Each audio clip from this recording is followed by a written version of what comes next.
So guys, আজকে আমরা আমার নানুর বাসায় চলে আসলাম দুধ পুলি পিঠা বানানোর জন্য এবং নানুকে সাহায্য করার জন্য। দেখুন নানু কি সুন্দর করে পিঠাটা বানাচ্ছে এবং আমরাও বানাচ্ছি।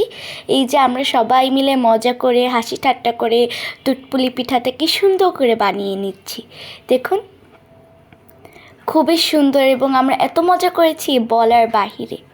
অনেক মজা হয়েছে আজকে। সবাই মজা করে পিঠা বানালাম, দুধ পুলি পিঠা। শীতের সময় তো দুধ পুলি পিঠা খেতে অস্থির লাগে।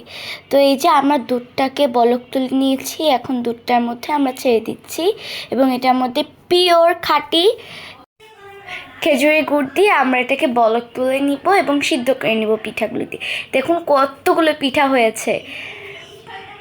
আমরা সবাই মিলে অনেকগুলো পিঠা বানিয়েছি। এই যে আমার আব্বু আম্মু এসে আমাদেরকে একটু হেল্প করছে। এই যে আমরা সবাই কত মজা করেছি আজকে বলতে পারবো না। অনেক মজা করে আমরা খেয়েছি। তো ব্যাস হয়ে গেল আমাদের ফাইনাল রেজাল্ট।